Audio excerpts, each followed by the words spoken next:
Boa tarde. Hoje, dia 9 de julho, nós vamos então ter a nossa sexta aula, certo? Eu vou colocar aqui para apresentar, para começarmos a nossa aula. Bom, na nossa última aula, que foi na semana passada, nós conversamos sobre a composição química do vinho, em que a gente falou da transformação do mosto em vinho, dando uma ênfase à questão da fermentação alcoólica, né? E também das fermentações glicério pirúvico, né? E também falamos da respiração, né, que as leveduras fazem enquanto tiver oxigênio, tá? E depois a gente repassou a questão da composição do vinho, né? Os açúcares, os ácidos, como é que a gente expressa, né, a acidez do vinho, os polifenóis, classificação dos polifenóis, substâncias minerais, né, compostos de nitrogênio, vitaminas, compostos voláteis e álcoois superiores, compostos carbonílicos, e assim a gente foi falando de todos esses compostos que podem aparecer no vinho, né? Bom, hoje nós vamos falar sobre a acidez, tá? Eu não acabei totalmente a aula, né? Mas eu vou falar de alguns compostos depois no final, e aí eu vou voltar depois eu vou colocar aqui no livro, tá? Então, quando a gente fala em acidez, né, tem a ver com pH, tem a ver com ácidos e tem a ver com pH. Então, vejam que aqui nessa imagem, deixa eu ampliar aqui para não termos problemas. Deixa eu ver se assim. Então, se vocês olharem aqui nessa imagem, né, tem os níveis de pH de alguns drinks, né? Então, aqui nós temos água do mar, já um pouquinho acima do 7. Água pura, pH 7. Leite, já quase beirando, né, o pH 7, está ali 6 ponto alguma coisa, 6,8. Café, já está próximo do 5. Aí nós temos os vinhos tintos, né, que estão ali na faixa do 4, né, um pouquinho acima do 4, e alguns abaixo desse 4, né. Aí nós temos alguns tintos e alguns brancos, né, que vão estar já abaixo dessa escala, né, próximo do 3,4, e tem alguns vinhos brancos que estão mais abaixo, né, nessa escala ali, 3 alguma coisa, né. Aí depois nós temos o limão, né, limonada e Coca-Cola, que estão já bem próximo ali do 2 alguma coisa, né, 2,5. Então, vejam que os vinhos estão nessa faixa aqui de 3 até 4,5. Bom, mas quando a gente fala em ácidos, né, a gente está falando de substâncias que têm a capacidade de liberar o íon H+, em solução, em água, em presença de água, mais nitidamente, né? Mas esse é o conceito de Arrhenius, em que quando a gente dissolve substâncias em presença de água, elas conseguem liberar o H+, foi chamado essas substâncias de ácido. Só que existem duas outras teorias também, que a gente vai falar depois, tá? Que é a teoria do Bronsted-Lowry e a teoria dos pares de elétrons, né? Então, vejam, a maioria dos vinhos de mesa, né, que fica com uma acidez total entre 5,5 a 8,5 miligramas por litro, que é o desejado, né?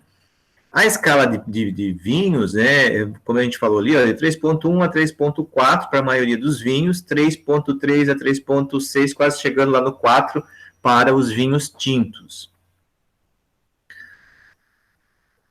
Bom, mas os ácidos carboxílicos. O que são os ácidos carboxílicos? Nós já falamos, até deixa eu abrir aqui uma lousa para a gente poder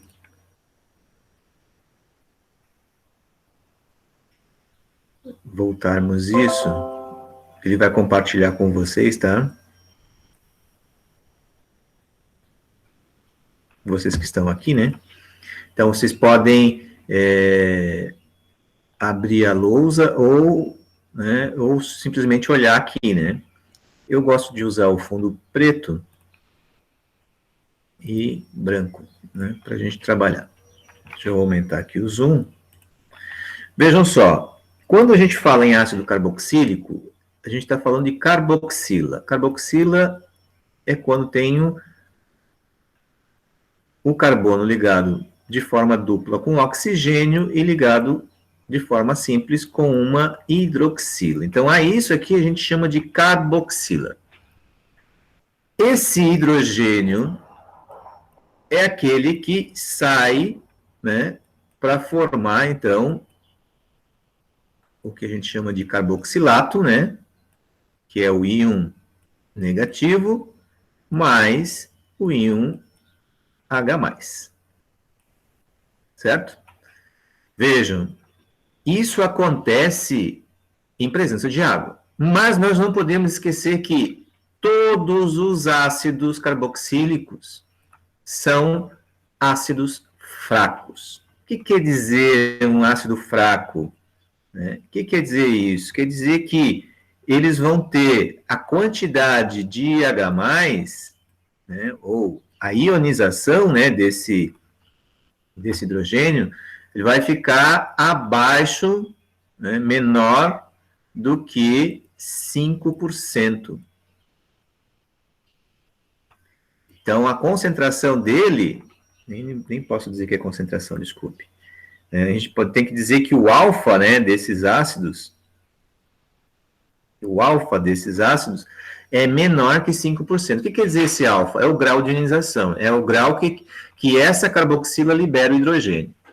Então, menos de 5% desse ácido libera esse hidrogênio, esse H+. Então, a gente não pode esquecer disso, tá? Por que nós estamos falando sobre isso? Porque os ácidos, né, os ácidos dos carboxílicos, né, têm essa forma. Bom, um dos mais proeminentes, né, desses ácidos, que já se conhece há muito tempo, né, é o ácido acético, também chamado ácido etanóico, porque tem 2 carbonos, e o ácido fórmico, que tem apenas 1 carbono. O acético, esse nome, né, ele vem do acetum, que significa vinagre. Por quê? Porque do vinagre que descobriram esse ácido acético, né? Já o fórmico vem do latim formica, que significa formiga, porque as formigas, quando tentam se defender, né, e picam, elas liberam o ácido fórmico, que é uma maneira delas se defenderem, né?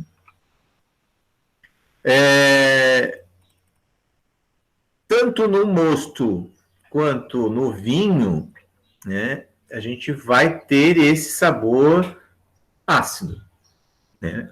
Por que é esse sabor ácido? É que quando nós temos pHs baixos e numa bebida, né, esse H+, ele dá essa sensação, ele vai ativar as papilas gustativas que vão ter essa sensação que a gente chama de ácido, de azedo, né?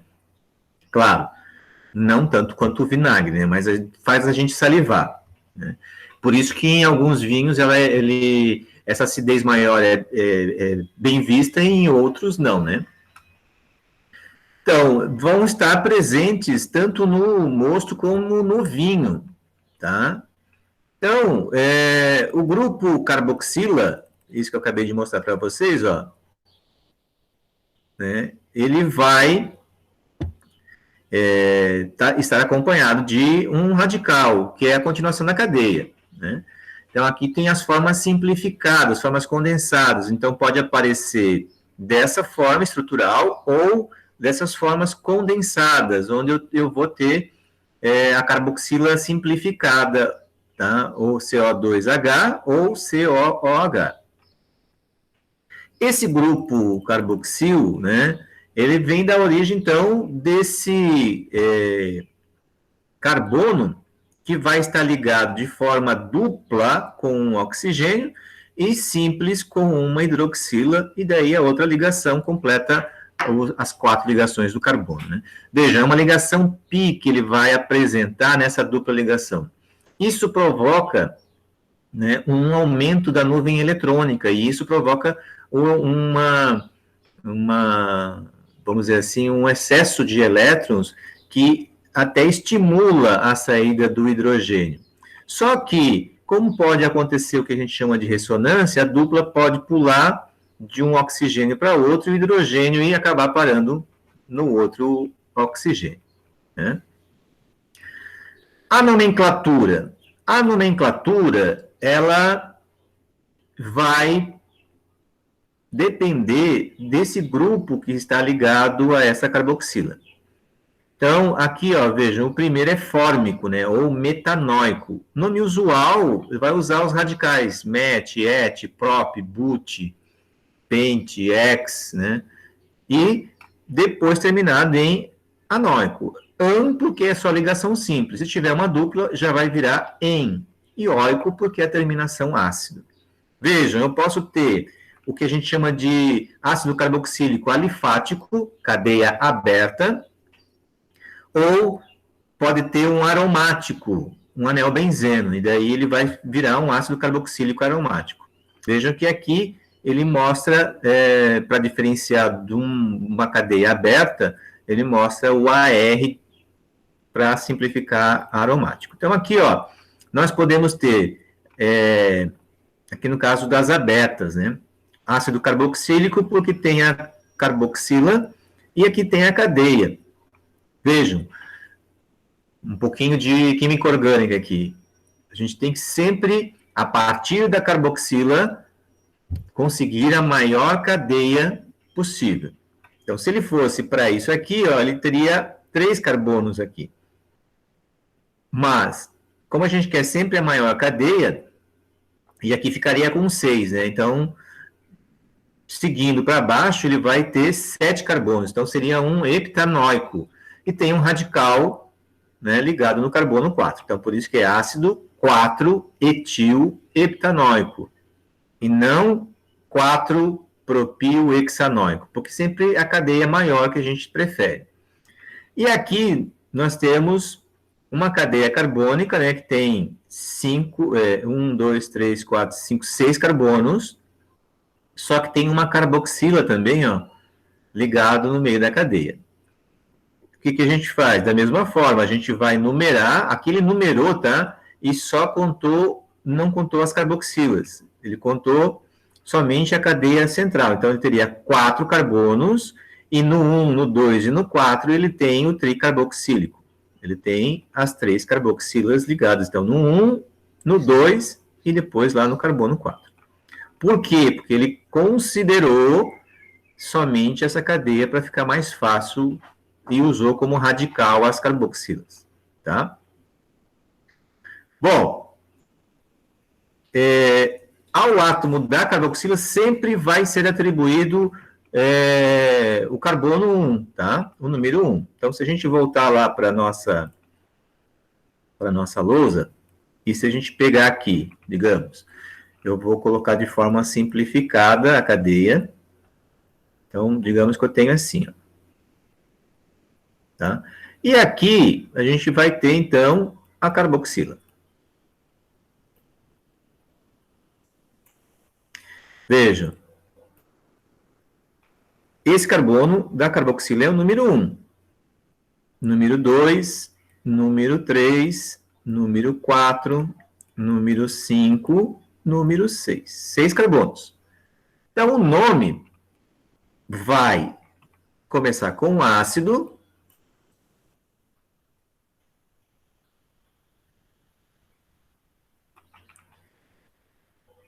Vou ter que pegar o radical, né, para 6 carbonos, 6 é ex. Só tem ligação simples entre os carbonos, não do carbono com oxigênio, quanto só entre os carbonos. Só ligação simples, então é an. E termina com óico, porque é a terminação ácido. Então, o nome vai ficar ácido hexanoico. Se tivesse algum radical, esse radical teria que vir entre o ácido e o nome da cadeia principal. Certo? Só para a gente ficar bem...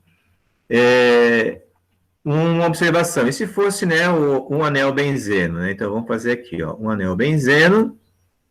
E eu tenho aqui, vejam só, a carboxila. A carboxila não pode estar diretamente ligada no anel, né? Porque senão ele não vai poder fazer as duplas alternadas ali. Então, veja, tem um carbono, que é a carboxila, ligado no anel benzeno. Aqui a gente chama de ácido benzoico. Por causa do benzeno, né? Terminado em óico. Benzoico. Ok? Se tiver radicais, aí ele vai contar, que vai ser o 1, 2, 3, e aí ele vai contar onde estiver o radical. Então, vamos voltar para a nossa... eu posso ter ácidos monocarboxílicos, que só tem uma carboxila, dicarboxílicos, tricarboxílicos, e depende da estrutura da... Vejam, aqui, ó, aqui, ó, nós vamos ter, então, que esses ácidos, né, eles vão apresentar uma capacidade de liberar hidrogênios, que é justamente por causa dessa carboxila. Tá? A tendência é eles serem mais solúveis, né? São solúveis em água em qualquer proporção. Na época, no entanto, né, à medida que o comprimento da cadeia aumenta, diminui a solubilidade, porque vai ter uma parte que é, vamos dizer assim, mais hidrofóbica. Porque a gente não pode esquecer, deixa eu voltar para a nossa lousa, a gente não pode esquecer, tá, que, deixa eu botar para cá, vou limpar o frame aqui. A gente não pode esquecer que quando a gente está falando de ácido carboxílico, digamos, o ácido acético, né? O ácido acético tem apenas 2 carbonos, ou também chamado de etanoico. Tem esse aqui, ó. Esse é o ácido etanoico. Veja, só tem 2 carbonos. Essa CH3, ele não tem afinidade para água, mas como tem essa parte aqui, que é bem polar, a água consegue dissolver em grandes quantidades, tá? Acontece que se aumentar muito a cadeia carbônica, digamos, né? Digamos que eu tenho essa estrutura aqui, né? Opa. Tenho essa estrutura, tenho aqui a carboxila, então, como a gente falou, é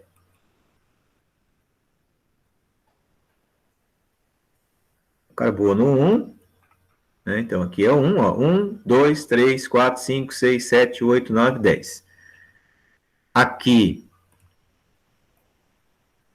nós vamos ter o ácido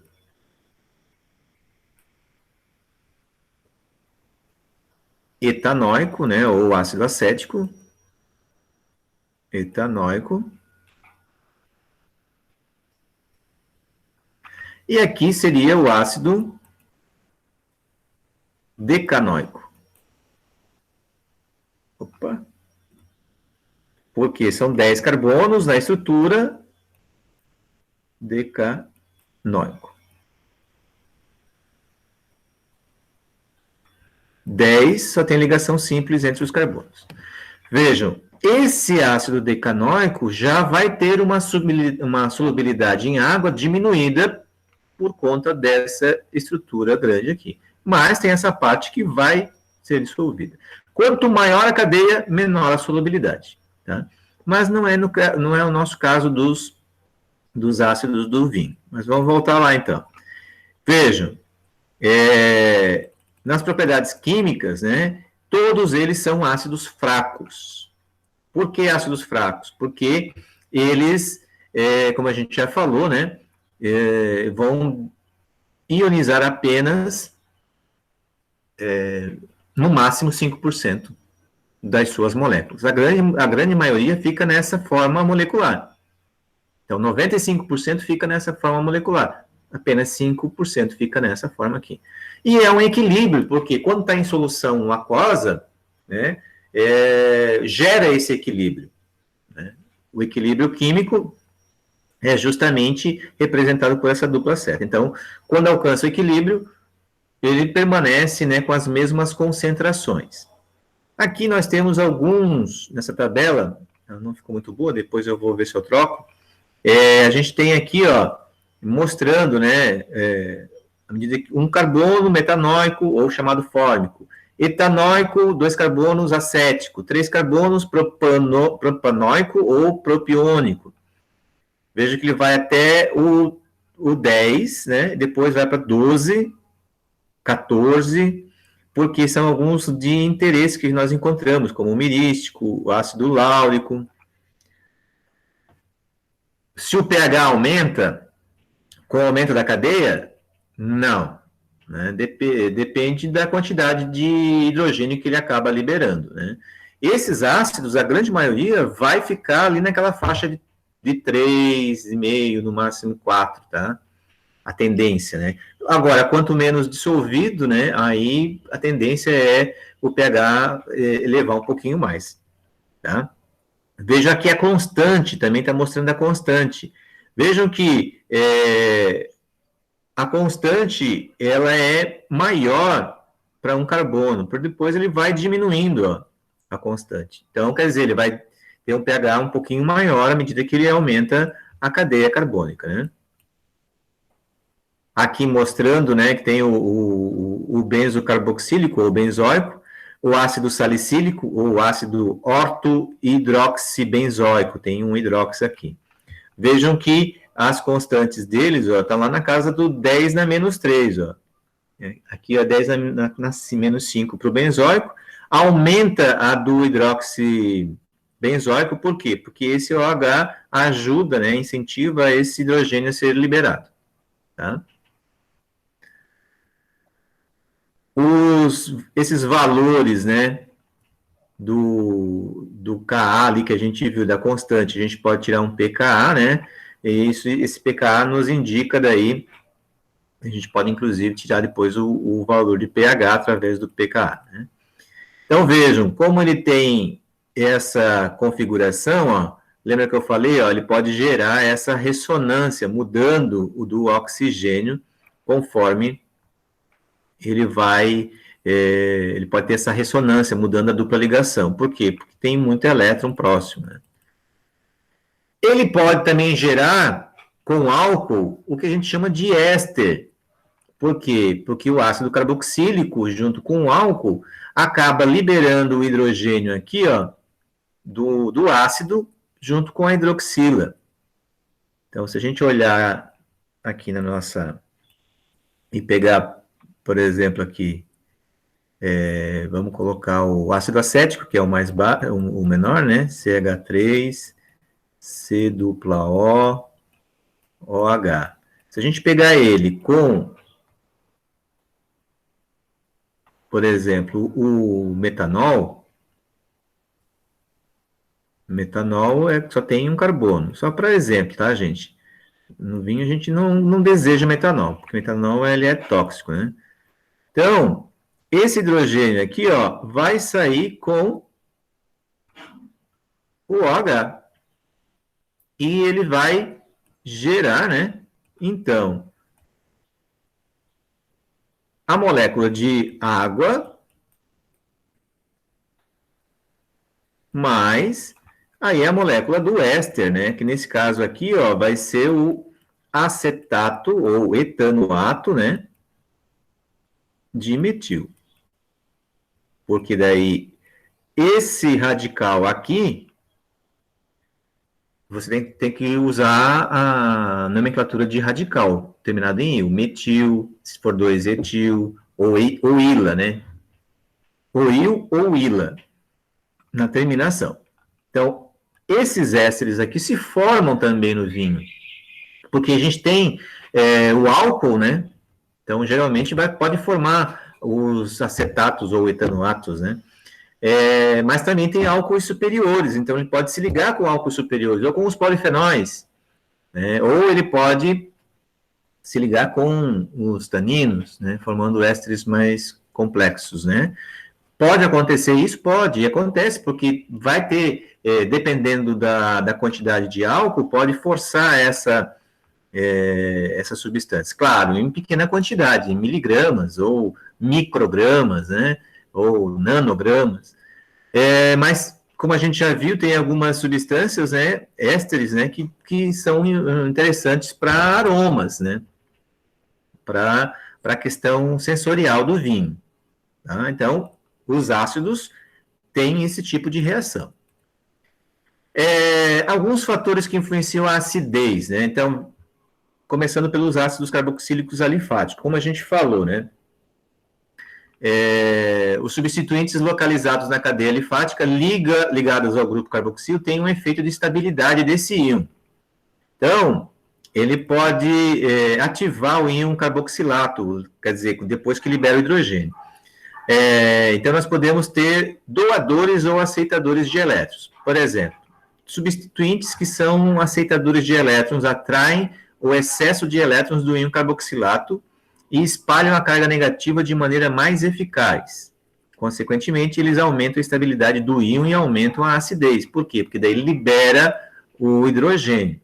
Já os doadores, né, de elétrons, como são os grupos alquil, eles doam elétron ao ânion carboxilato. E aí aumenta a densidade da carga do íon. Consequentemente, não vai liberar o H+, porque ele vai atrair mais fortemente esse H+, né? Então,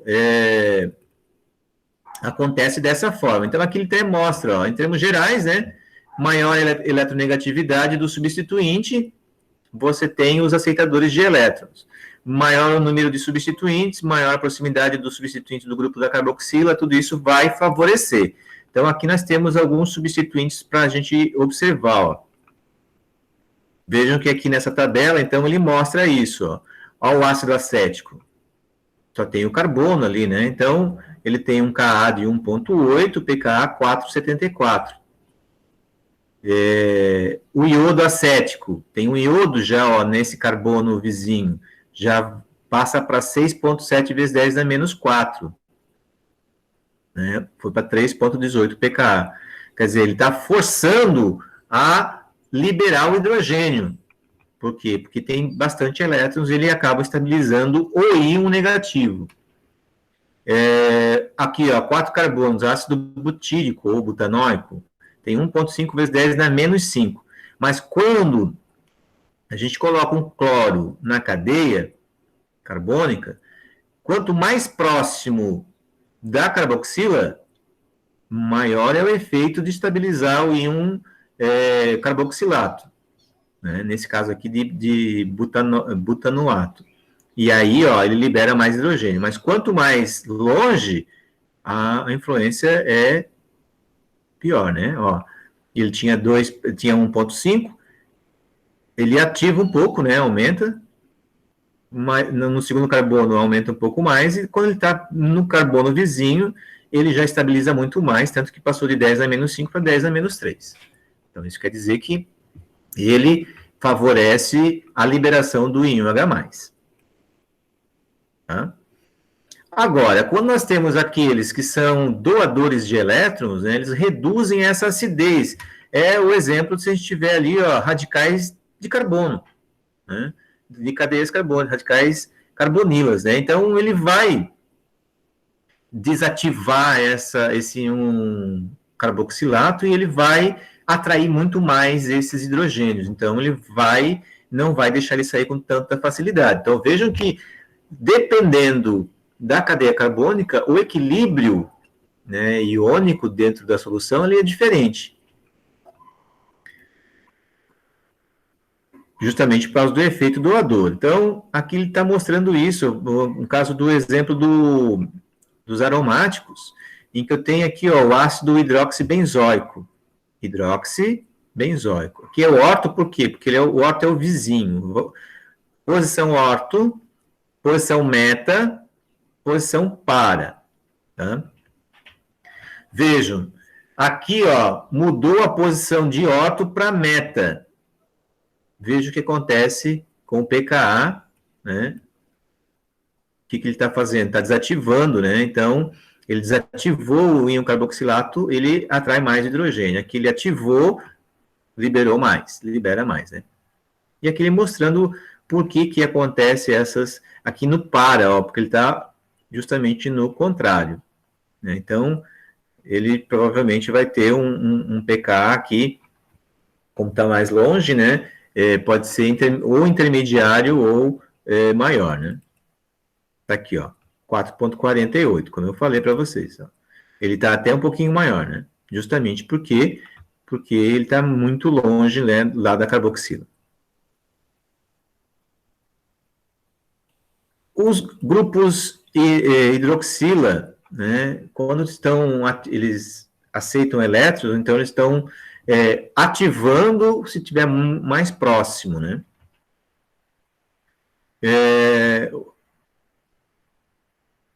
Ácidos de carboxílicos, então, aqui já vão apresentar duas carboxilas. Então, ele tem dois grupos desse carboxila ligados. A tendência é fazer o quê? Aumentar a acidez da solução que ele vai estar que ele vai estar dissolvido, né? Que essa substância vai estar dissolvida.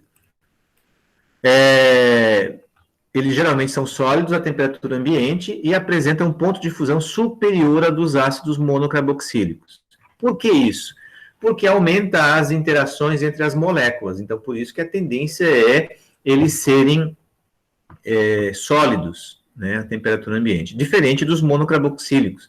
Claro, se aumenta muito a cadeia carbônica, a tendência é virar sólido, né? Mas à medida que diminui a cadeia carbônica, a tendência é eles serem líquidos, que é o caso, por exemplo, do ácido acético, né, o ácido propanóico e assim por diante. Aqui, ó, nós vamos ter uma propriedade que os ácidos dicarboxílicos podem dissolver, podem ionizar até as duas carboxilas, né? Então, ele vai ter duas constantes de equilíbrio, sendo que o primeiro hidrogênio ele sai com mais facilidade do que o segundo hidrogênio, tá? Então, vejam aqui ele mostrando que esses equilíbrios eles estão relacionados pelas saídas dos hidrogênios. Lógico, muito mais fácil a saída do primeiro do que a saída do segundo, tá? E aqui a gente pode observar isso, ó. Aqui nós temos o ácido carbônico. Ele tem dois hidrogênios ionizáveis, né? E ele tem, olha só a segunda constante. É bem mais baixa, quer dizer, a saída desse hidrogênio não é tão fácil. Ácido oxálico é um ácido que tem dois carbonos apenas com duas carboxilas, então, ou etano dioico. Vejam, tem o di indicando que são duas carboxilas. A primeira tem essa constante, 3,5 vezes 10 na menos 2. Então, esse hidrogênio sai com mais facilidade. Já o segundo, 4 vezes 10 na menos 5. Vejam que a segunda constante já é bem menor, o que mostra que há uma dificuldade de sair. Pode sair, tá? Depende do equilíbrio, depende da solução. Mas, né, com uma maior dificuldade. E isso vai aumentando à medida que aumenta a cadeia, aumenta a cadeia carbônica. A constante, ela diminui mais ainda o seu valor, né? Dizendo que é difícil sair o segundo. Aqui também mostrando para os aromáticos, né? Na posição orto, por isso que é ortobenzeno de carboxílico, meta, por isso tem um M na frente, e o para, né? Que está totalmente ao contrário, que também é chamado de ácido terfitálico. Aqui é o ácido fitálico, o ácido isofitálico e o terfitálico.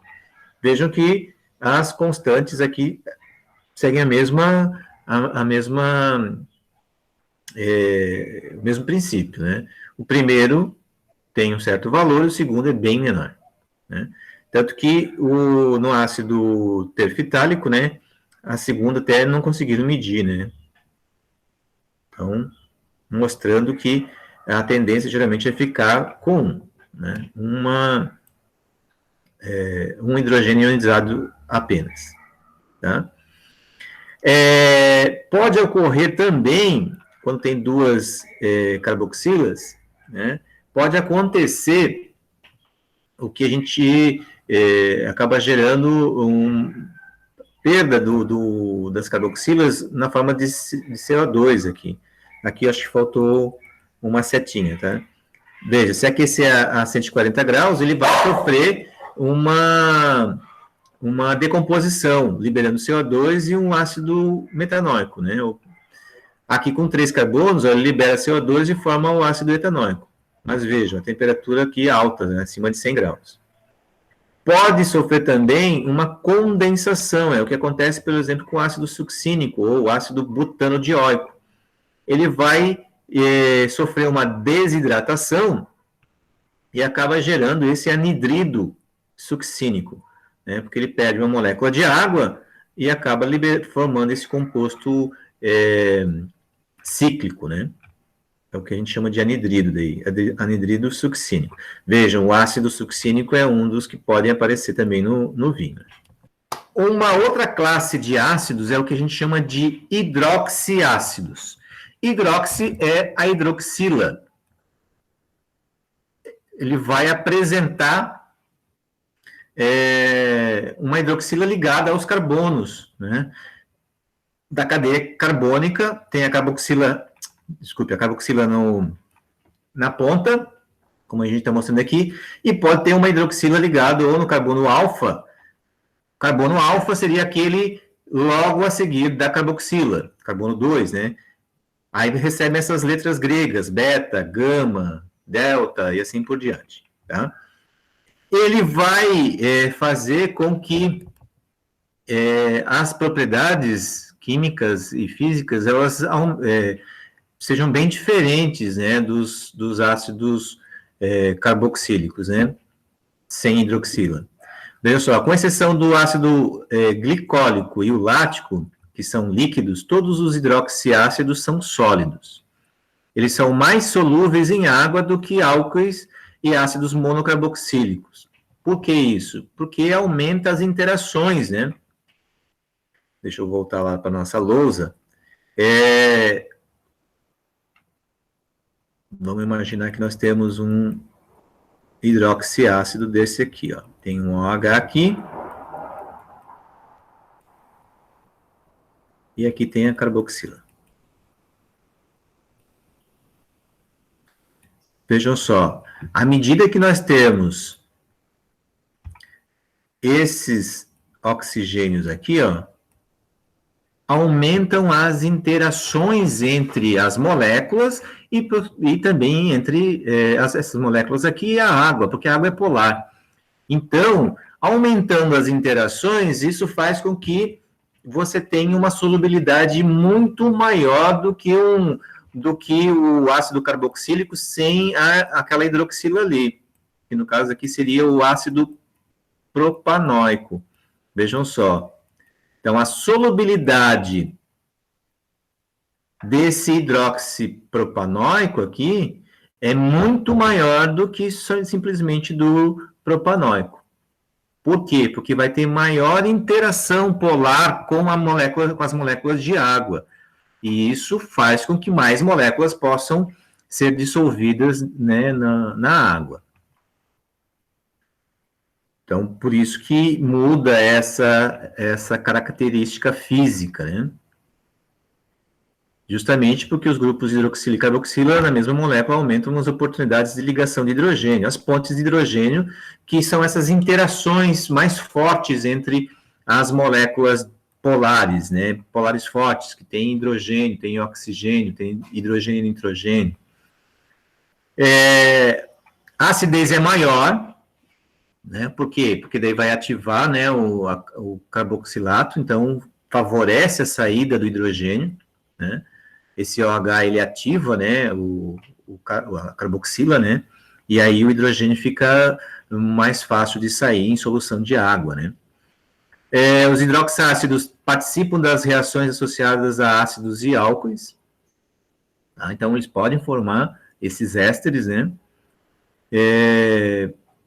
também participam em reações específicas ao hidroxiácidos, que dependem da posição do grupo funcional na molécula. Tá? Aqui mostrando, né, os alfa-hidroxi, né, aqueles que tem já no carbono vizinho da carboxila. O que ele pode formar? Ele pode formar esses anéis chamados de lactona, né? Então, vejam, aqui tem o ácido lático, né? E aí ele leva aqui a geração desse láctido de ácido láctico, né? Ele formou esse anel, justamente por desidratação das ligações de duas moléculas. Ó, precisei de duas moléculas para fazer isso. Pode também, no caso dos beta-hidroxiácidos, beta porque está no segundo carbono, não no primeiro ali, né, vizinho, ele pode gerar a desidratação, sai um hidrogênio lá do carbono vizinho com a hidroxila, formando uma dupla ligação. Então, ele vai formar um ácido insaturado, né, que tem essas duplas ligações. Aqui nós temos algumas estruturas, como o glicólico, ou alfa-hidroxiacético, mostrando aqui, né, as suas constantes. O lático, né, que a gente acabou de ver ali a estrutura, né, o alfa-hidroxipropiônico. Temos aqui o málico.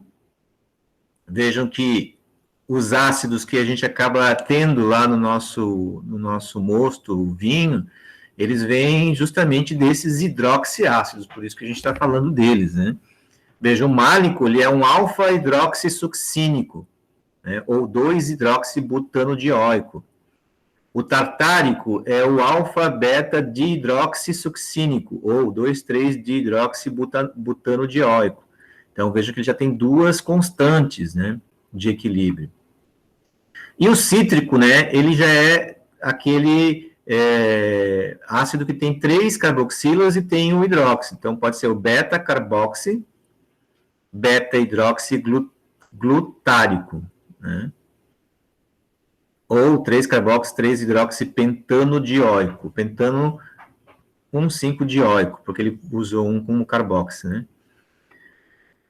Mais fácil a gente usar os nomes comuns, né? E é o que mais se utiliza, principalmente em enologia, né? O ácido lático, málico, tartárico, cítrico, né?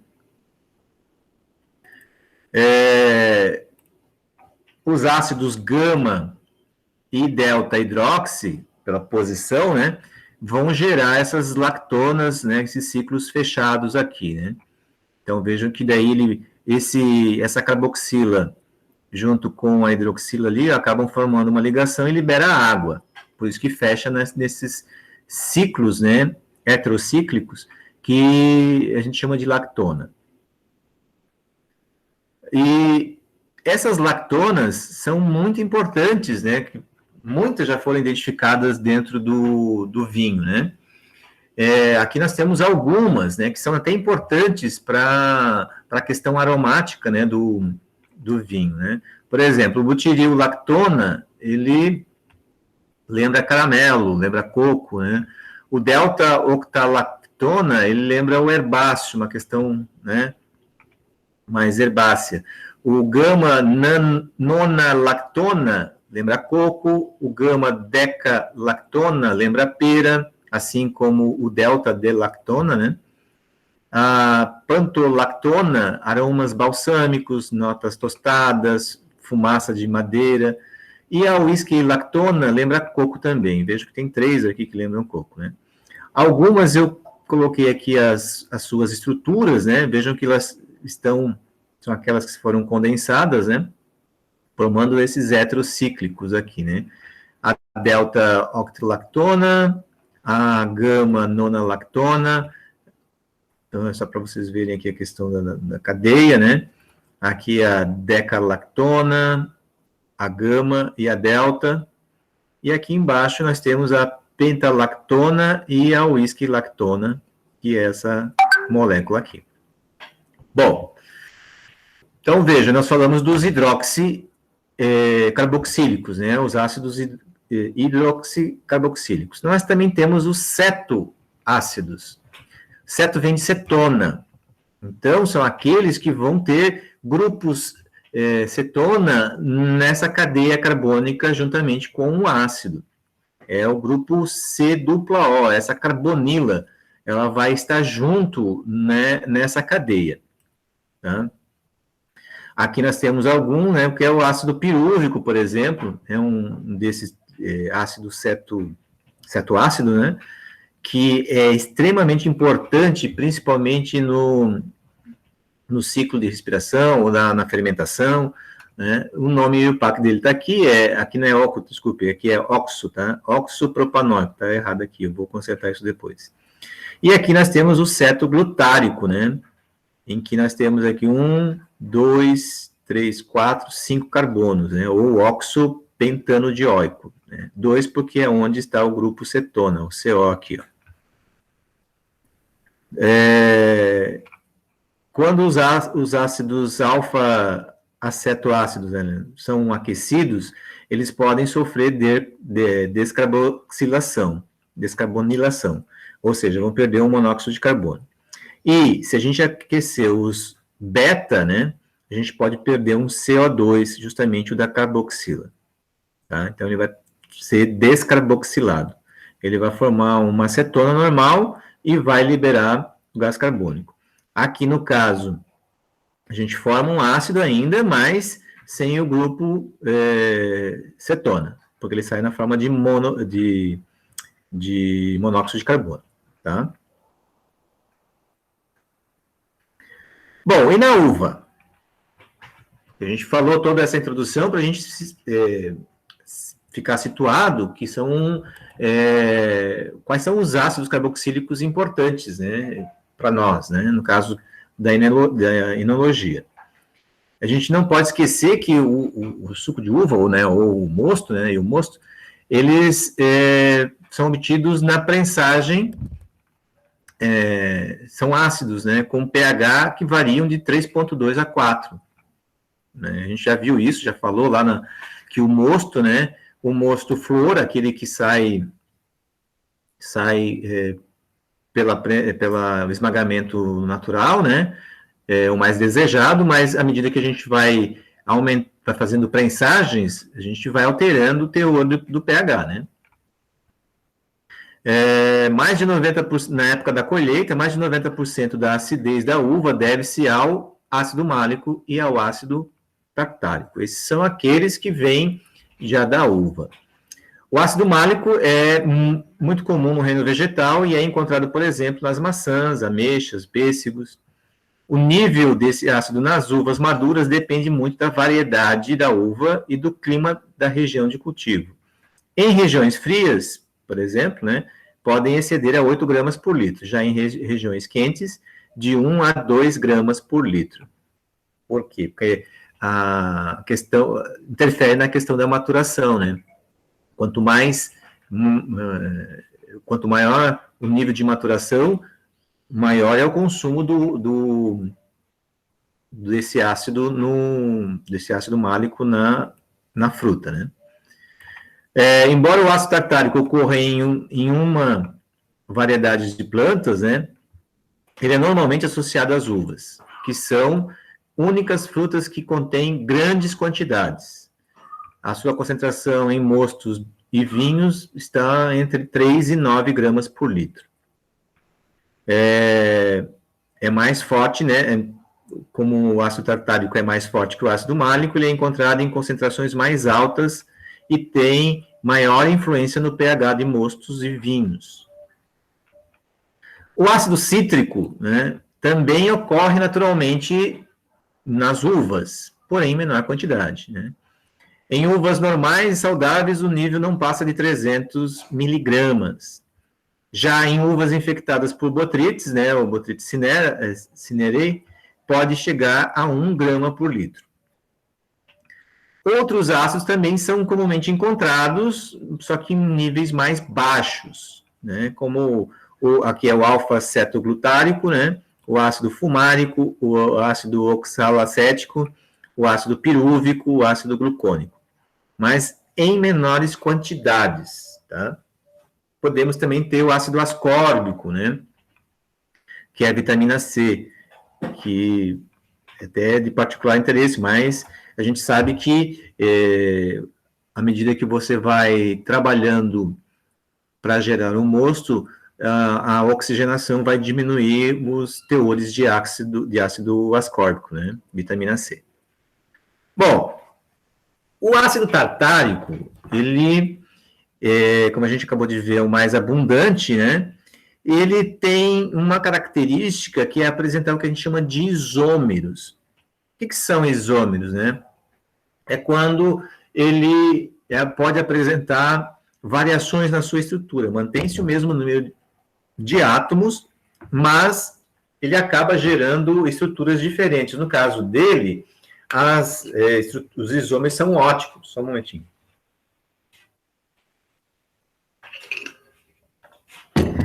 São óticos, ele consegue desviar a luz, né? E aí a gente pode observar que a gente tem esses isômeros aqui, ó.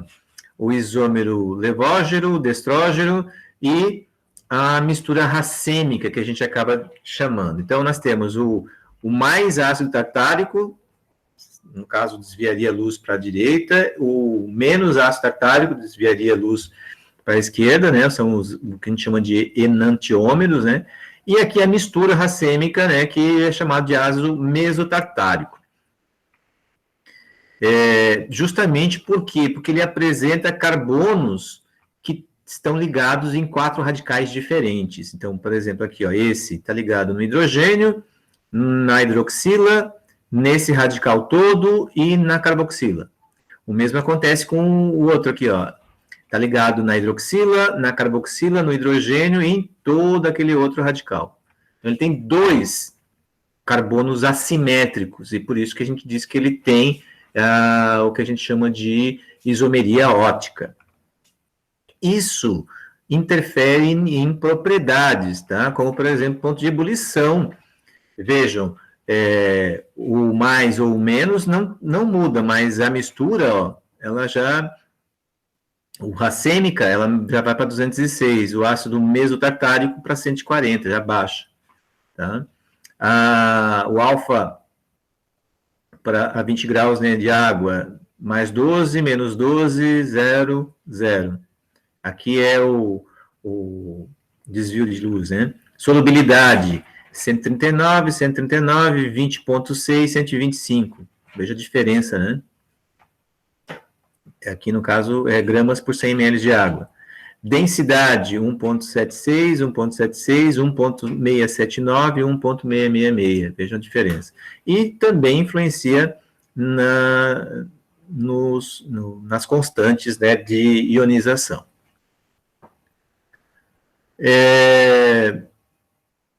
Como ele apresenta duas carboxilas, ele vai ter 2 constantes, né?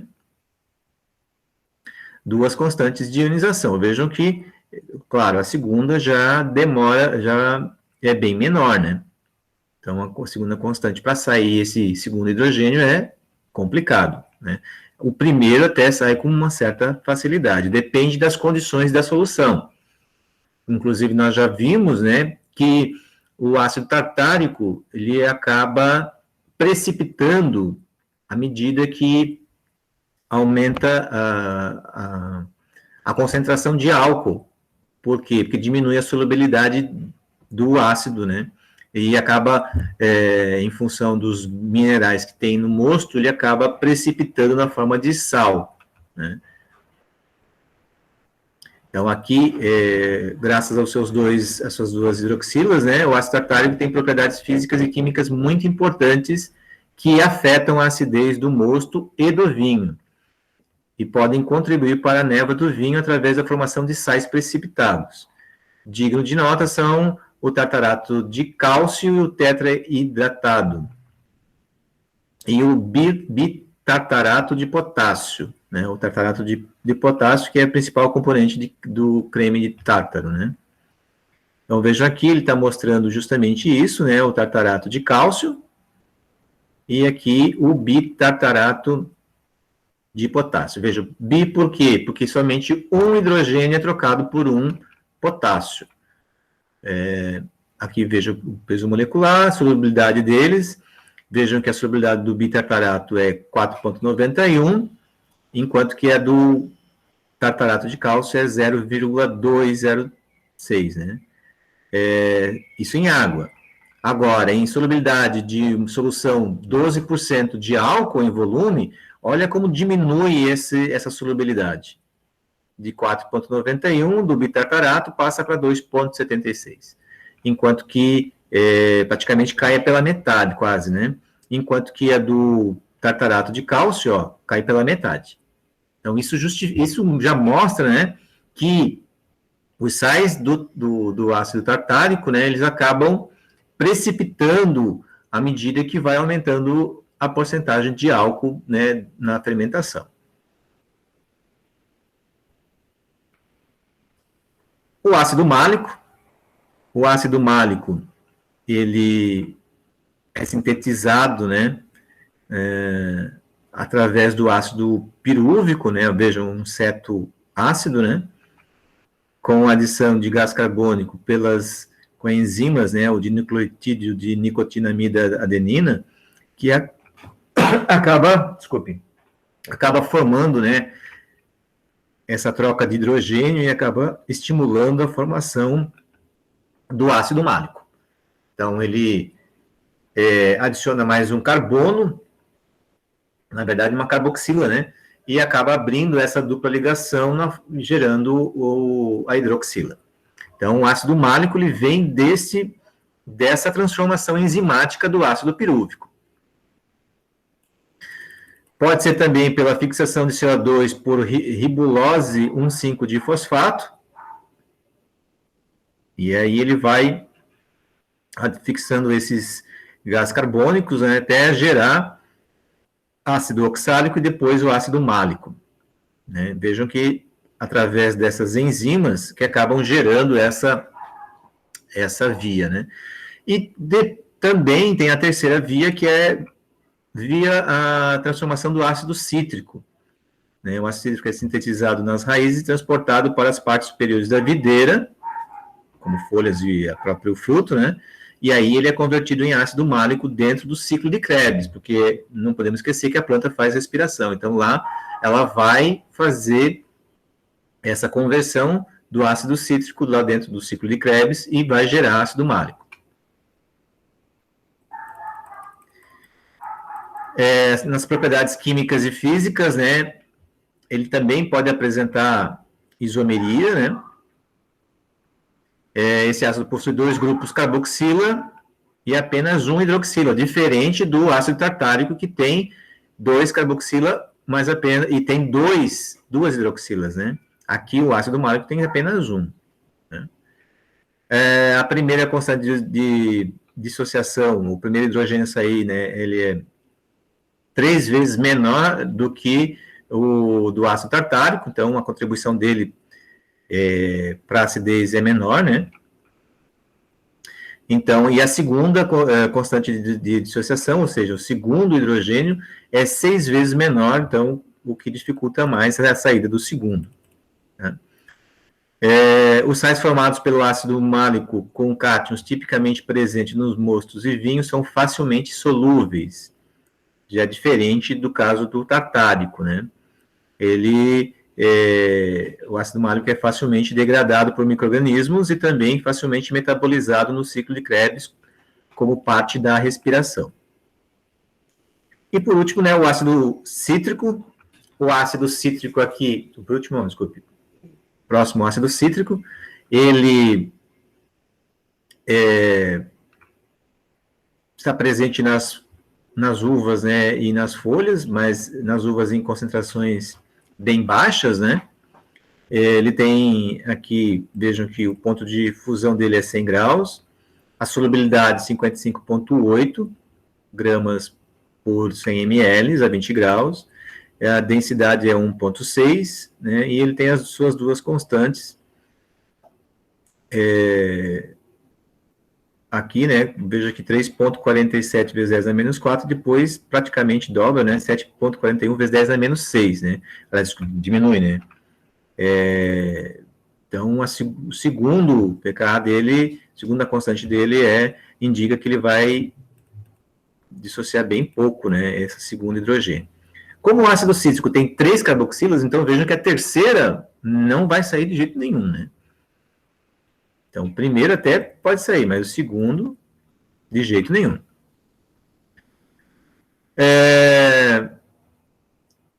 Então, se a gente observar aqui, ó, no ácido cítrico, né, mostrando aqui a sua densidade, solubilidade e as suas 3 constantes, né? Vejam que a última mesmo, ó, bem mais baixa, né, do que as outras, então, bem mais difícil de sair. O ácido cítrico é o terceiro ácido mais abundante no mosto de uvas sãs, superando apenas pelos ácido tartárico e o málico, né, no mosto, né. No passado, ele era usado como agente acidificante, embora ainda seja usado em certos produtos alimentícios, não mais, né, no mosto e no vinho, né. Seu uso é severamente limitado pelo fato de ser facilmente degradado por muitos micro-organismos, incluindo bactérias do ácido lático. Então, se aumentar a concentração, as bactérias do ácido lático vão atacar ela com mais, usar ela como um substrato para formar o ácido lático. Vejam só, um fator importantíssimo, né, é a gente observar como acontece, né, as alterações no conteúdo de ácido e na acidez, né, por consequência, durante o amadurecimento da uva. Isso é importante, inclusive é um dos fatores que é levado em consideração para determinar se a uva está no ponto de colheita ou não, né? Então, é um ponto a se monitorar no campo para perceber se a uva pode ser colhida ou não. Ele não é o único, né? O açúcar, né, a gente sabe que é um fator preponderante, mas a acidez também, né? Depende do que você quer fazer. Se você vai querer fazer um base para espumante, depois de espumante, se você vai querer fazer um vinho jovem, se você vai querer fazer um vinho de guarda, tudo isso tem que ser levado em consideração, né? Então, a forma de expressar o teor de ácido nos mostos, né, a gente já viu, aqui no caso, eles usam gramas de ácido por 1000 bagos de uva, né, e aí eles usam em miliequivalentes de ácido por 1000 bagos de uva, né, um ou outro eles usam. Gramas de ácido por litro de suco ou miliequivalentes de ácido por litro de suco. Essas são duas maneiras que se utiliza para expressar essa acidez. Vejam, então, se quer fazer esse controle, você pega aí 1000 bagos aleatoriamente no seu vinhedo e você faz o teste desse sumo que você vai tirar para ver a acidez, né? Aqui, inclusive, nós temos algumas figuras mostrando isso, em que eles pegaram tanto para Merlot e também para Cabernet Sauvignon. Eles pegaram 1000 bagos, né, e traçaram qual é a massa, né, desses 1000 bagos. Vejam que eles pegaram em pontos, né, lógico, como aqui provavelmente ele é europeu, né, o autor do livro que eu me baseei, né, então eles estão com a sua maturação lá no segundo semestre, diferente de nós, né, aqui no hemisfério sul, que nós vamos ter a nossa maturação ali entre fevereiro e janeiro e maio, né, dependendo da casta de uva, né. Então, eles fizeram a medida da uva, do açúcar, vejam que daí o açúcar tende a aumentar conforme, e até quase a estabilizar num certo ponto. E vejam que a acidez, né, ela vai diminuindo até, a gente pode ver, de forma exponencial. Aqui é a acidez titulável. Então, provavelmente é a acidez total que eles vão avaliar pelas 1000 bagas que eles retiram. Faz também a alcalinidade de cinzas e pode analisar o ácido tartárico e o ácido málico. Vejam que essa contribuição da diminuição da acidez, ela vai ser mais proeminente em função do ácido málico, do conteúdo de ácido málico que vai diminuir. Então, veja que ele é muito alto lá, né, no início eles chamam de veração, né, que seria para nós a fase da mudança de cor da uva, né, ou pintor, como se chama em Portugal, na Espanha, né. O mesmo aqui para Cabernet Sauvignon. Então, eles fizeram a massa de 1000 bagas, eles pegaram os açúcares, também crescendo, a acidez diminuiu com o mesmo perfil, aqui a alcalinidade de cinzas, vejam que o tartárico aqui deu uma diminuída, né? E o málico diminuiu bastante. Então, à medida que vai maturando, vai diminuindo o seu conteúdo de acidez. Então, aqui a gente pode observar, desculpem, aqui o período de maturação, né, que é justamente esse período que vai trocar a cor da uva, né, até chegar no ponto de colheita. Aqui, daí já está vendo o conteúdo por litro, lá, se a gente observar, é o conteúdo por 1000 bagas. Aqui já ele está fazendo o conteúdo por litro de mosto que se obteve daí. Aí, vejam que os patamares são parecidos, né? A acidez titulável também diminui, assim como o conteúdo de ácido málico na Merlot. Vejam que o ácido tartárico aqui fica praticamente inalterado, né? Mas o málico é aquele que desce bem mais. Diferente da Cabernet Sauvignon. Na Cabernet Sauvignon, nós temos esse comportamento aqui. Desculpe, pessoal, é o horário do lixeiro, acho que está passando. E os meus cachorrinhos parece que tem, não só os meus, né? Eles têm pavor, né, de lixeiro, carteiro, né? Porque devem mexer nas coisas que eles estão guardando, né, cuidando, né? Não pode passar no portão, não pode pegar o lixo, não pode pegar a carta, né? Então, me perdoem, tá, por esse escândalo canino, vamos dizer assim. Não é porque falta comida, não, tá? Então, como nós estávamos falando, né? Vejam a diferença da Cabernet para a Merlot, né? O perfil, né? Que acaba gerando durante esse processo de mudança de cor e de maturação. Né? Então, vejam que esse é o acompanhamento. Aqui não, a gente não mostrou, mas é nesse período aqui, ó, 4 de agosto, 18 de agosto, 1º de setembro, 8 de setembro, 15 de setembro. Vejam que eles fazem isso para quê? Para ter confiabilidade na hora que vão colher, né? Que vão colher para ter o conteúdo, tanto de açúcar como também de acidez, que é desejável, né? Um outro gráfico, aqui, perdoe-me por não traduzir aqui, né, não adaptar, ele está falando dos conteúdos aqui, esse variation aqui é justamente esse período de mudança de cor, né, e harvest é a colheita. Então, vejam que o tartárico e o ácido málico, né, que estão os teores, né, durante o processo e aqui no ato da colheita. Então, aqui a gente pode observar, né, em verde aqui nós temos o ácido málico. Aqui eles estão fazendo uma análise por ano. Tá? Então, eles pegaram 14 anos esses dados e compilaram nesse gráfico aqui. Aí vocês podem olhar que o ácido tartárico tem uma alteração, assim como também o ácido málico, durante essa mudança de cor. E no ato da colheita, após a colheita, né, vejam que o conteúdo diminui bastante, né.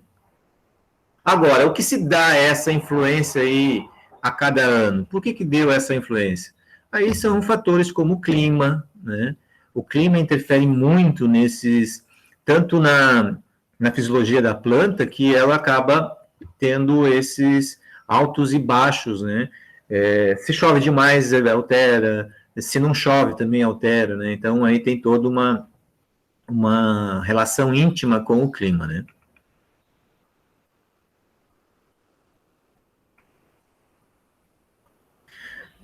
Outra possível explicação para a existência de anos, né, de ácido málico e anos de ácido tartárico é que o conteúdo de ácido tartárico varia menos do que o ácido málico. Por isso que a gente viu que, né, que depende mais do clima, como eu falei, né? Como eu estava mostrando aqui. Bom, a mudança no teor de ácido málico durante o amadurecimento da uva, né? Como a gente estava mostrando, o nível de ácido málico, ele atinge o pico, né, na fase do pintor, né, na fase lá que está mudando a cor da uva. E ela vai diminuir à medida que as uvas amadurecem. Justamente por quê? Porque daí a tendência é transformar esse ácido málico em outros produtos, né, de metabólitos, né? Que é principalmente influenciado pela temperatura. Então, quanto mais quente, tá? Quanto mais quente, maior é a redução do ácido málico. Quanto mais frio, aí diminui essa redução, né? Aqui, inclusive, a gente pode observar justamente isso, ó, eles mostrando, né, ano quente, ano frio. Veja aqui a redução do ácido málico durante os dias, né, o dia após o pintor, né, após a mudança de cor, eles começaram a fazer essas análises, ó, assim que começou a mudar, 7 dias, 14 dias, 21, 28, 35 dias. Oi? O frio aumenta o K? O frio vamos dizer assim... Não, foi. Na hora de escrever, foi o teclado aqui. No frio aumenta o ácido málico? Não é que ele aumenta, é que ele não diminui como deveria ser no calor, né? Por quê? Porque o metabólico da planta diminui, né, também, né, o metabolismo, né? Isso acontece, inclusive, na uva, né? Vejam aqui, ó, quanto mais quente, essa redução é mais pronunciada. E já no ano mais frio, ela também é pronunciada, porém não chega ao nível, né, do que no ano quente, né? Então vejam como o clima influi de forma bem pontual, né, na maturação e no metabolismo da planta, né? É só a gente perceber também, né, que principalmente Cabernet, né, Cabernet, ou então a Sauvignon Blanc também, pode acontecer, se não amadurecer bem, ela pode manter alguns aromas que as pessoas podem achar que são defeitos, como, por exemplo, né, o efeito da pirazina, né? Porque a pirazina também diminui o tipo de pirazina com a maturação, digamos assim, esperada, né? Principalmente porque o Cabernet ele é na Serra Catarinense, ele é uma casta tardia, né? A tendência dele é ficar completamente maduro lá para maio, né? Até mesmo para o fim de maio. Mas se o frio vier antes, né, ela não vai amadurecer. Se a temperatura cair, então não vai amadurecer de forma alguma, e aí a pirazina continua, principalmente na semente. E isso daí faz com que vai dar aquele gosto de pimentão, né? Pimentão verde, aquele gosto herbáceo no vinho.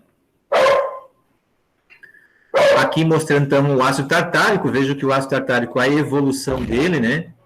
Dias também aqui, provavelmente tem a ver com o calor e com o frio, né? Vejo que daí com o frio cai o teor de ácido tartárico. Mas vejam que a variação, ela é bem menor do que do ácido málico, né? Bom, nós temos outros ácidos também que nós vamos encontrar nas uvas, né?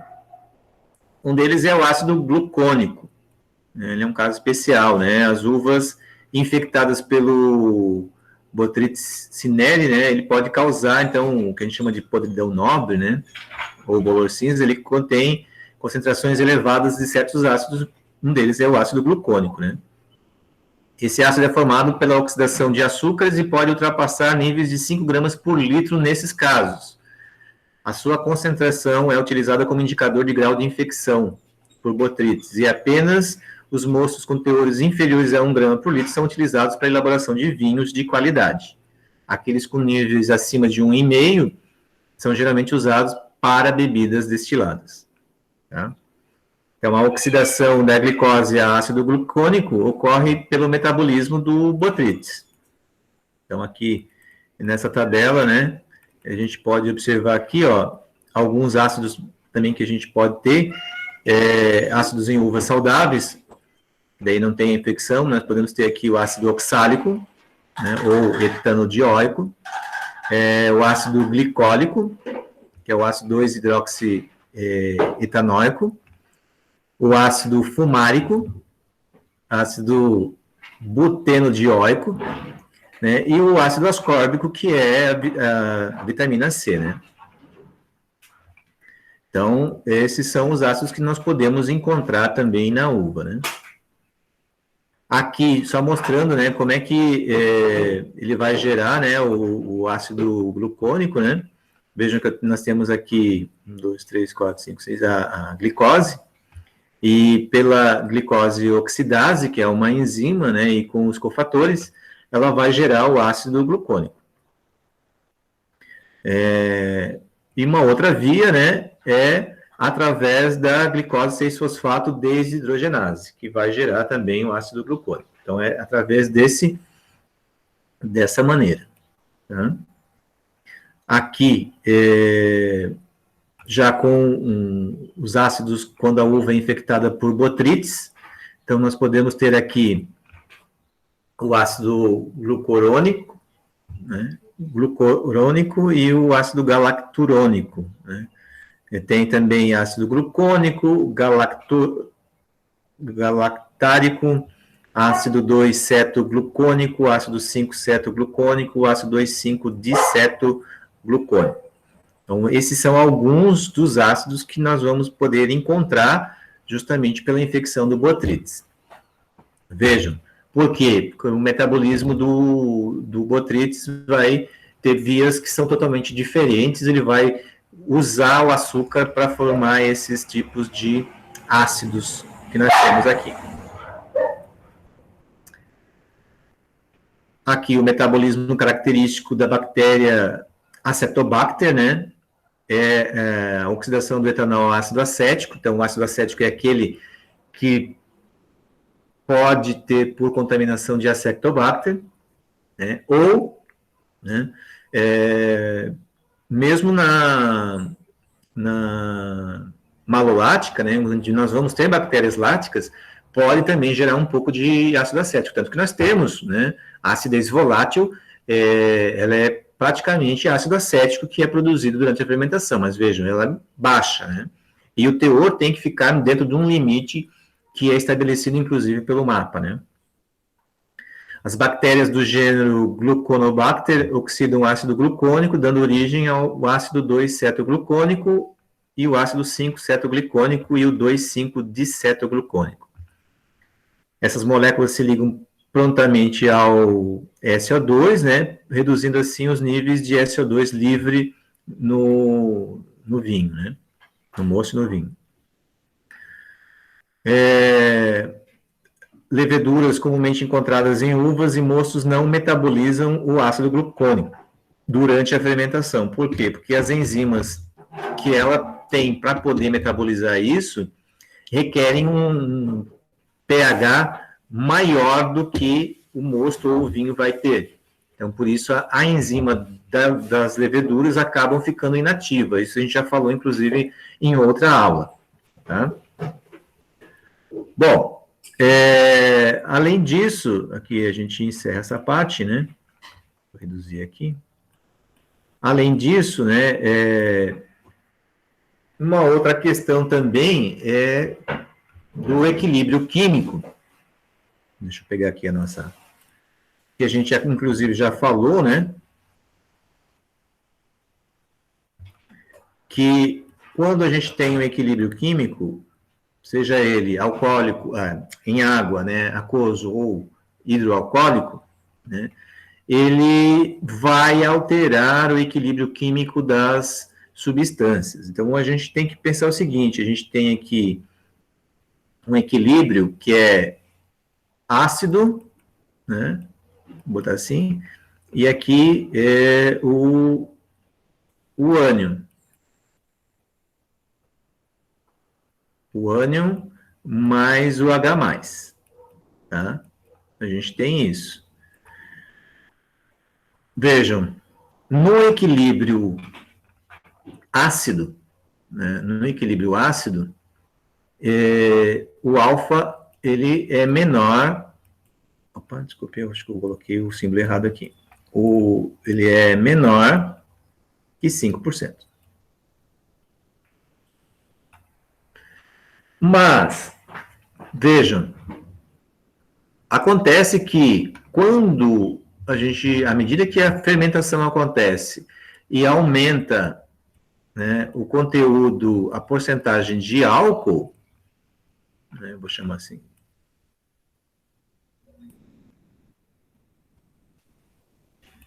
porcentagem de álcool, muda o equilíbrio. Muda completamente esse equilíbrio. E a tendência é fazer com que desloque para esse lado aqui. E aí, o que vai acontecer? Diminui o teor alcoólico. Desculpe, o ácido, né? Diminui o teor ácido, principalmente no vinho tinto, né? E aí, ele vai formar mais ânion. E formando mais ânion, vai aproveitar os minerais que estão dissolvidos, principalmente o potássio. E aí, o potássio, ó, vai se juntar ao ânion, e aqui exclusivamente falando do tartarato, né, do ácido tartárico, né, que vai formar o tartarato, ou bitartarato, e aí ele vai precipitar na forma de cristais, né? Então, reduz a acidez, justamente porque diminui a solubilidade, né, do ânion, do sal, né, gerado devido ao deslocamento do equilíbrio. E aí ele vai precipitar na forma de sal de ácido carboxílico.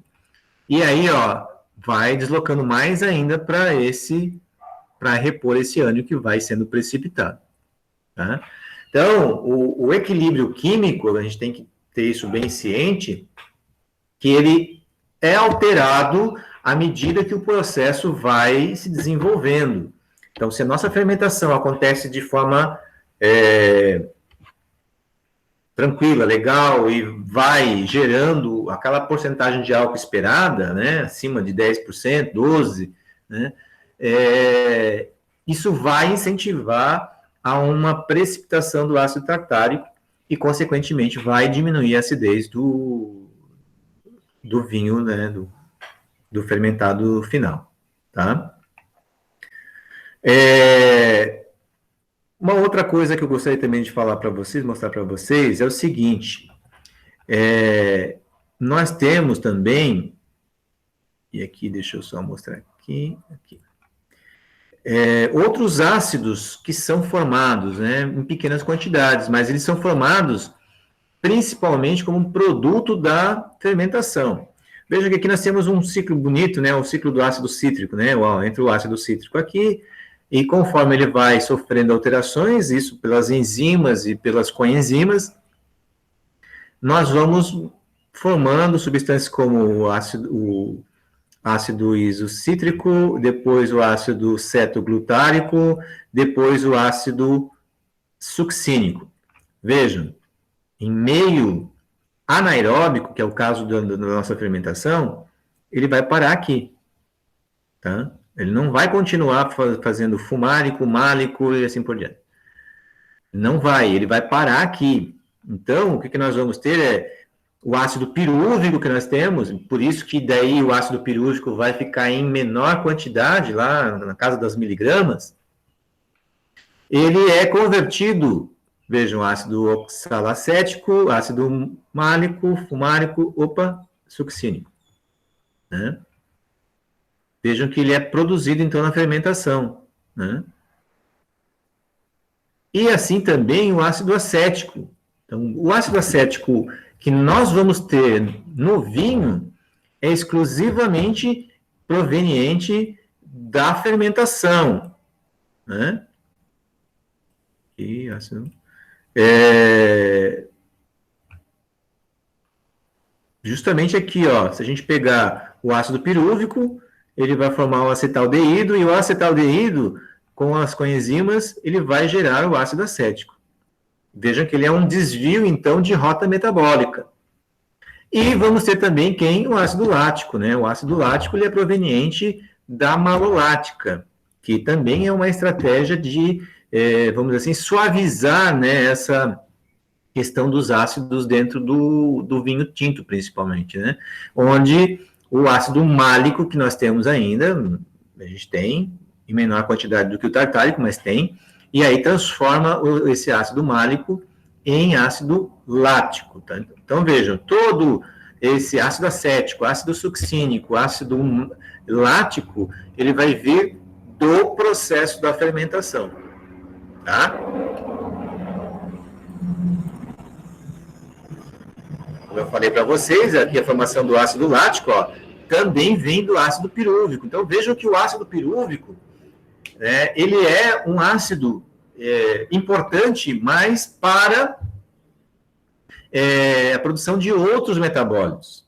Claro, aqui, ó, eu não estou falando da malolática, eu estou falando do, vamos dizer assim, do metabolismo normal. Que, no nosso caso, quando a gente vai fazer a malolática, quando acaba o ácido pirúvico, que nós temos lá, ele vai usar um outro metabólito para poder gerar o ácido lático, que nesse caso vai ser, né, o ácido málico.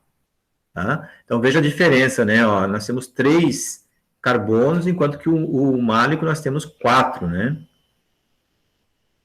Então, se a gente observar, nós vamos ter o ácido málico.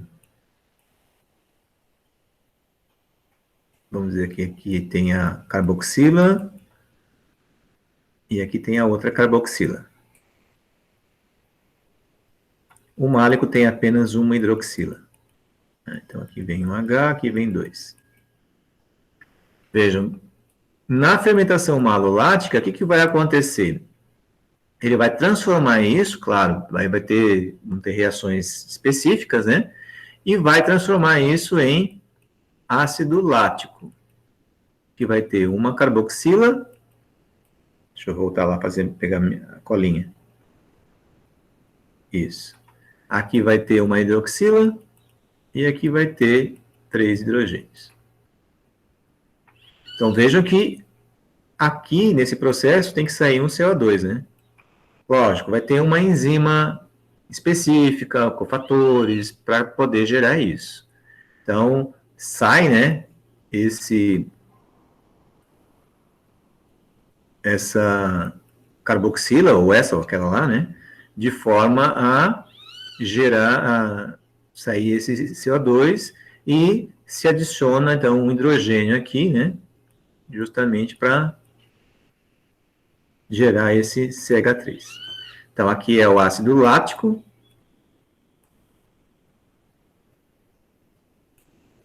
E aqui é o ácido málico.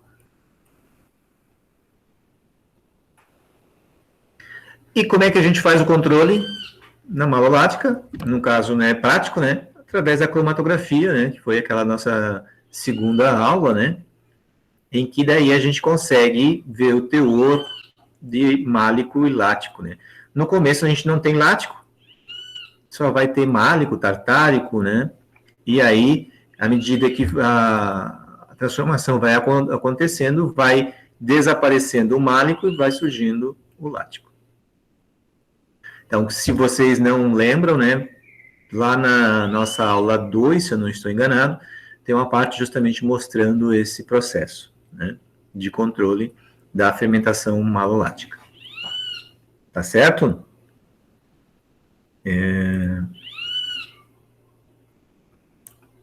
Essa parte ainda eu vou colocar lá para vocês, tá? Justamente para complementar esses ácidos da fermentação. Né? Então, vejam, quando acontecem essas reações, né, a gente sempre vai ter enzimas envolvidas, vamos ter coenzimas, né, como NAD, FAD, para poder gerar esses esses compostos, tá? Perguntas? Opa.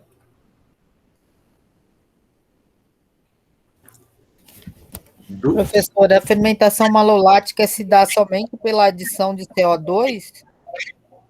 Não. Veja bem, a malolática ela acontece porque dentro do mosto vão ter bactérias, mas que estão inativadas por causa do pH, né? Do mosto, né? Que é baixo.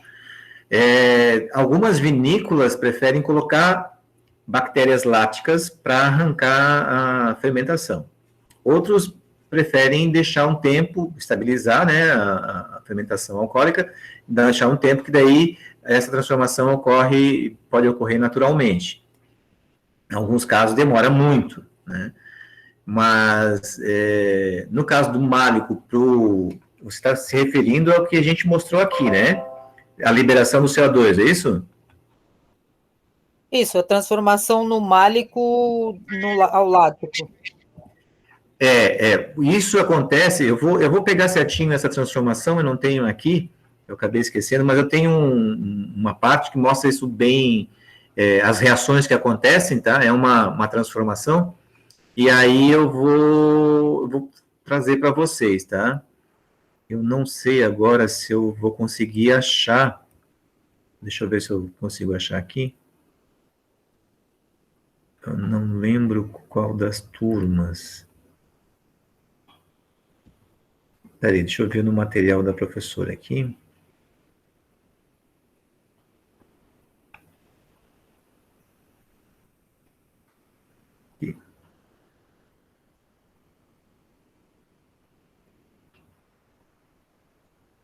Deixa eu ver se nós vamos ter aqui.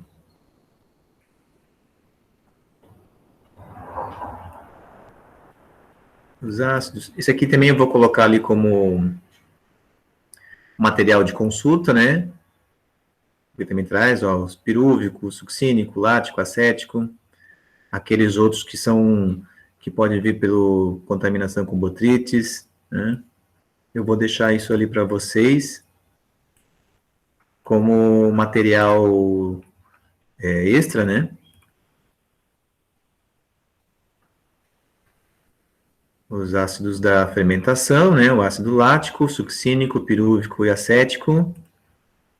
O ácido succínico, pirúvico, lático. Não, acho que ela não vai... Aqui, ó. É como eu falei, ó, né? Da reação malolática. Vai liberar o CO2, mas isso acontece através de uma enzima que faz isso, tá? Então, a bactéria láctica, ela tem essa capacidade, tá? Ela terminou o ácido pirúvico, ela vem e pega esse aqui como substrato.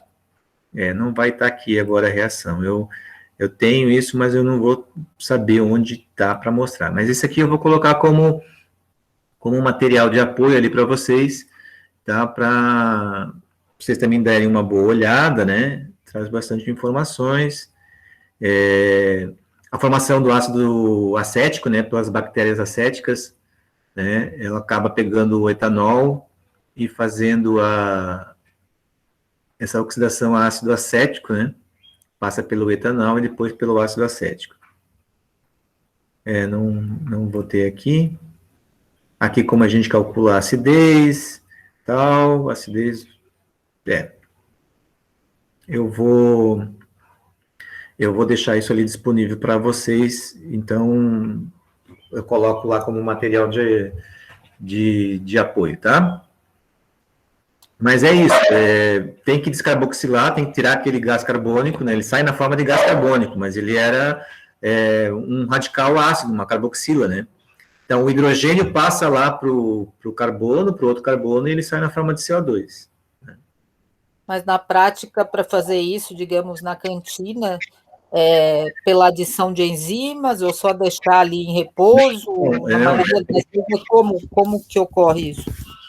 Algumas vinícolas estabilizam, né, para acabar a fermentação alcoólica e deixam a fermentação malolática arrancar sozinha. Outros já preferem fazer com que isso aconteça mais rápido, então eles colocam uma quantidade de bactérias láticas, tá? Agora, eu não sei te dizer como, quando, como é que funciona isso eu não sei, tá? Eu sei pelo que eu já observei, inclusive, lá no campus, né? Ali eles não põem adição pelo menos eu nunca vi, tá? Adição de bactérias láticas, né? E aí é um problema, né? Porque quando você colheu, dependendo de quando você recebe a uva, você já está próximo do inverno, né? E se não tiver temperatura, se você não garantir temperatura ideal, a fermentação não arranca, né? Ela continua patinando, ela vai bem lenta, né? Por isso que muitas vezes você prefere tem que utilizar materiais para manter temperatura numa certa faixa, né? Claro, não pode aumentar muito, não pode esquecer que a fermentação libera calor, né? Mas também não pode baixar muito a temperatura, que senão inibe as reações, né? As enzimas não vão funcionar, né? Certo? Certo, obrigado, Jorge. Então, mais algum questionamento? A princípio, não. A princípio não, né? Cheguei atrasado, não posso nem falar muito. Na primeira parte a gente estava falando mais sobre a questão dos ácidos mesmo, né? Aquela bem básica, que provavelmente vocês viram muito rápido na química orgânica, né? E aí, depois a gente foi ingressando nos ácidos do vinho, do mosto, né? Eu vou colocar as atividades, provavelmente nesse final de semana, até eu coloco as atividades da última aula e dessa, e aí eu aviso vocês, tá certo? Vão ter o mesmo prazo de uma semana para poder fazer isso aí. Certo.